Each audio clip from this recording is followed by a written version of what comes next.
Bumi adalah salah satu planet yang dihuni oleh makhluk hidup seperti manusia, hewan, dan tumbuhan.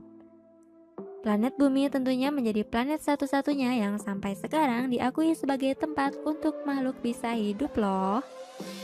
Unsur-unsur yang ada di bumi seperti oksigen, nitrogen yang dibutuhkan oleh makhluk hidup memang hanya ada di bumi. Dengan kadar semua yang terjadi di bumi, tentunya ada sejarahnya bagaimana bumi bisa terbentuk. Akan tetapi, para ahli penelitian memberikan beberapa teori bagaimana bumi ini bisa terbentuk. Nah, mau tahu teori apa saja yang menjelaskan sejarah terbentuknya planet bumi? Yuk simak videonya berikut ini. Teori Kebut-Khan dan Laplace. Para ahli sejak zaman sebelum Masehi telah banyak meneliti gejala-gejala alam dan menganalisisnya sejak abad ke-18. Teori kabut atau nebula dikemukakan oleh Immanuel Kant pada tahun 1755 dan Pierre de Laplace pada tahun 1796. Teori ini mengemukakan bahwa jagat raya berisi gas yang berkumpul menjadi kabut atau nebula. Gaya tarik-menarik yang terjadi antar gas membentuk kumpulan kabut yang sangat besar dan kemudian berputar semakin cepat. Nah, dalam proses perputaran tersebut, ada materi kabut yang terlepas dan terpisah, kemudian memadat karena pendinginan. Bagian inilah yang kemudian membentuk planet-planet dalam tata surya loh, serta orbit planet-planet selalu melingkar dan semua planet berevolusi sampai pada bidang yang sama kecuali Pluto dan semua planet tersusun dari unsur yang sama. Hampir pada bidang yang sama kecuali planet Pluto dan semua planet tersusun dari unsur yang sama. Teori planetesimal.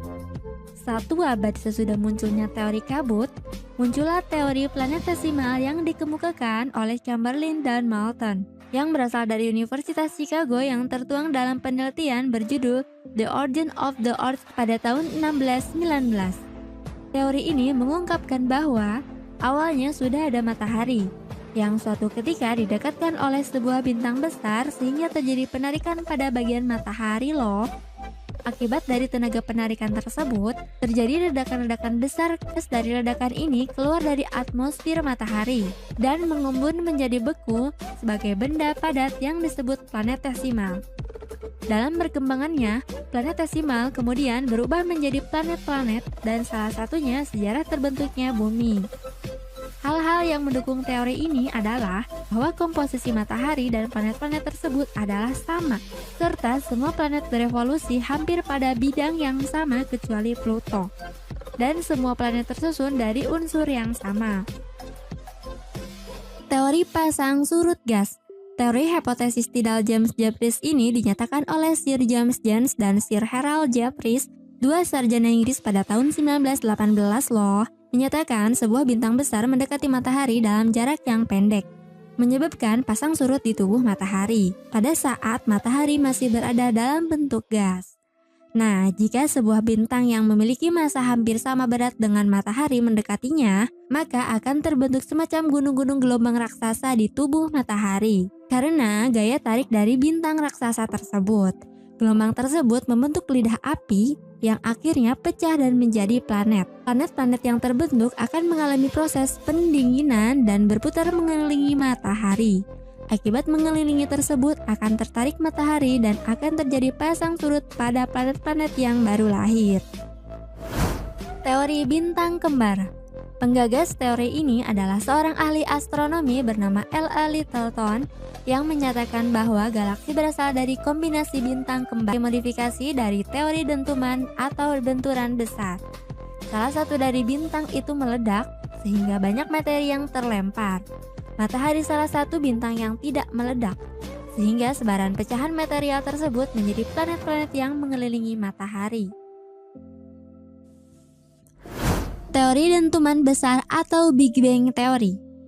Dasar teori ini adalah asumsi akan adanya massa yang sangat besar loh, dan memiliki massa jenis sangat besar.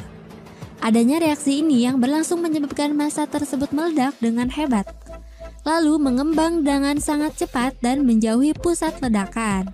Karena adanya gravitasi, maka bintang yang paling kuat daya tarik gravitasinya akan menjadi pusatnya. Dari berbagai teori para ahli, kebanyakan ilmuwan mendukung teori ini dan menganggap ledakan ini sebagai awal terbentuknya alam semesta. Itulah 5 teori yang menjelaskan sejarah terbentuknya planet bumi. Menurut kamu, teori mana yang relevan sebagai proses pembentukan planet bumi? Teori pembentukan muka bumi.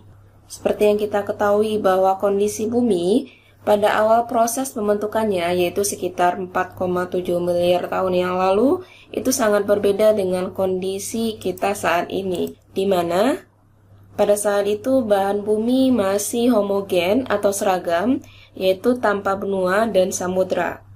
Unsur yang ada di dalamnya terdiri atas silikon, oksida besi, magnesium, dan sebagian kecil berupa unsur kimia lainnya. Pada awal pembentukan seluruh bagian planet relatif dingin. Lama-kelamaan meningkat suhunya sehingga bisa menjadi saat sekarang ini. Kenapa bisa meningkat?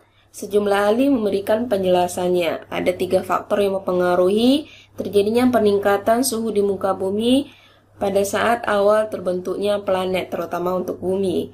Yang pertama, faktor akresi, di mana bahwa adanya penambahan panas karena bumi dihujani atau dihantam oleh benda-benda luar angkasa, contohnya meteor. Yang kedua, itu adalah kompresi, artinya bahwa permukaan bumi itu akan mengalami kenaikan suhu dan memadatnya bumi karena pengaruh dari gaya gravitasi. Yang ketiga, pengaruh dari disintegrasi atau penguraian unsur radioaktif yang ada di bumi seperti uranium, thorium, dan potasium. Dari ketiga faktor inilah, maka para peneliti menguraikan teori-teori mereka menjadi 5 tentang pembentukan muka bumi. Ada teori kontraksi, teori Laurasia, teori pergeseran benua, teori konveksi, serta teori lempeng tektonik. Yuk kita bahas satu persatu mengenai teori perkembangan muka bumi. Yang pertama adalah teori kontraksi. Untuk teori ini dikemukakan oleh Descartes, James Dana, dan Elie de Bauman, bahwa dia menyatakan bahwa bumi lama-kelamaan akan mengalami penyusutan atau pengurangan, sehingga di bagian permukaan bumi akan terbentuk relief muka bumi, bisa dijadikan seperti gunung, bukit, lembah, dan dataran rendah. Itulah yang mempengaruhi bentuk dari relief bumi, adanya penyusutan atau pendinginan. Seperti halnya buah apel ya, ketika di dalamnya busuk, maka permukaan apel itu juga ikut mengkerut. Inti dari teori kontraksi. Yang kedua, teori Laurasia-Gondwana yang dikemukakan oleh Edward Suess. Edward Suess, dia menyatakan bahwa di permukaan bumi dahulunya terdiri dari 2 benua besar, yaitu benua Laurasia dan benua Gondwana. Benua Laurasia itu berada di bagian utara, sedangkan Gondwana itu ada di belahan bumi selatan. Kedua wilayah ini atau benua ini terpecah menjadi beberapa benua sampai saat ini. Untuk benua Laurasia sendiri, itu akan pecah menjadi kawasan Amerika Utara, benua Eropa, dan benua Asia. Sedangkan untuk kawasan benua Gondwana pecah menjadi kawasan Amerika Selatan, Antartika, Australia, Afrika, serta India. Bisa kita lihat pada gambar di samping ini, bagian utara itu Laurasia, North Amerika dengan Eurasia. Eurasia itu adalah gabungan dari Eropa dan Asia. Gondwana, jadi India dahulunya itu berpisah dengan Asia. Dan dia berada di bagian bumi selatan. Yang ketiga adalah teori pergeseran benua yang dikemukakan oleh Alfred Wegener. Untuk Alfred Wegener sendiri, dia menyatakan bahwa dahulunya bumi itu terdiri dari satu daratan dan satu lautan. Satu daratan yang ada di permukaan bumi disebut sebagai Pangea. Lama-kelamaan Pangea ini pecah menjadi beberapa benua sampai saat ini karena adanya pergerakan dasar laut. Di samping itu, gerakan benua atau lempeng juga dipengaruhi oleh rotasi bumi dan bergerak ke arah barat menuju wilayah ekuator. Bisa dilihat di sini gambar dari pergerakan teori pergeseran benua. Jadi teori pergeseran benua ini berhubungan dengan teori yang sebelumnya, yaitu Laurasia dan Gondwana. Sekitar 250 miliar tahun yang lalu terdiri satu daratan, 200 miliar tahun yang lalu pecah menjadi dua, Laurasia dan Gondwana, lalu pecah lagi menjadi beberapa benua, sehingga yang dahulunya India berada di bagian selatan, mulai bergerak ke arah utara. 38 miliar tahun yang lalu, India sudah mulai mendekati wilayah Asia, sehingga lambat laun itu India akan bertabrakan dengan wilayah Asia. Itulah yang membentuk adanya pegunungan Himalaya di wilayah Tibet, Nepal, dan sekitar India. Bisa juga dilihat di animasi ini, di bagian sebelah kiri kita bisa melihat pergerakan dari pertemuan Amerika dengan Afrika. Yang sebelah kanan itu untuk perpisahan benua Amerika dengan wilayah Asia, serta ini adalah benua atau daratan untuk wilayah India yang nantinya akan bertabrakan dengan Asia. Bisa juga dilihat animasi berikut. Ini hitungan mundur dari pergerakan lempeng bumi yang awalnya satu daratan bisa menjadi beberapa kawasan benua sampai saat ini. Ini wilayah India yang lambat laun akan bertemu dengan daratan Asia. Ini wilayah Jepang. Ini Papua dengan Australia. Apakah suatu saat nanti daratan ini bisa kembali lagi ke satu daratan? Ya, kemungkinan bisa. Bentuknya akan jelas berbeda dengan bentuk awalnya.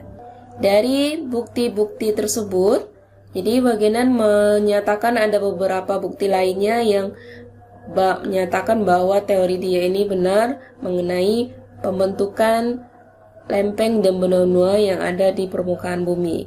Yang pertama, adanya kesamaan garis kontur pantai antara Amerika dengan Afrika serta Eropa dengan Amerika Utara. Yang kedua, adanya kegiatan seismik di wilayah Amerika Serikat, terutama untuk wilayah San Andreas.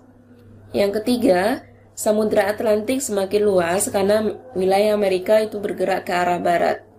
Dan yang keempat itu berhubungan dengan luas wilayah Samudra Hindia. Untuk yang kelima, ini ditemukannya beberapa fosil yang sama antara wilayah Afrika dengan wilayah Amerika Selatan. Contohnya ini, Mesosaurus yang ditemukan di wilayah Argentina sama Afrika. Dan ada fosil paku purba yang sama-sama ditemukan di wilayah yang sama, sehingga ini adalah bukti bahwa dahulunya daratan Afrika Amerika Selatan itu bergabung menjadi satu daratan. Yang keempat adalah teori konveksi. Untuk teori ini dikemukakan oleh Arthur Holmes, Harry Hess, dan didukung oleh Robert Diez. Dia menyatakan bahwa akan adanya arus konveksi yang bergerak di bawah lempeng bumi, sehingga kulit bumi itu akan mengalami pergerakan. Lempeng bumi yang ada di permukaan bumi akan membentuk mid-oceanic ridge atau perbukitan tengah samudra. Contohnya di sini adalah di Samudra Atlantik, bisa kita lihat dari relief dasar lautnya membentuk perbukitan tengah samudra. Sedangkan bagian bawah ini adalah gambaran dari pemisahan dua lempeng, yang satu ke kanan dan yang satu ke kiri. Magma yang berada di bawah lempeng itu akan keluar sehingga membentuk perbukitan tengah samudra. Yang kelima adalah teori lempeng tektonik. Untuk teori ini juga berhubungan dengan teori konveksi, di mana ahlinya yaitu Tozo dan Jason Morgan. Intinya bahwa teori ini, bumi terdiri dari beberapa lempeng yang bergerak aktif yang berada di lapisan astenosfer dan bergerak karena adanya arus konveksi, arus panas yang berasal dari lapisan bawah lempeng bumi. Kalau untuk teori tektonik lempeng ini, yang paling bawah itu disebut sebagai lapisan astenosfer yang banyak mengandung magma.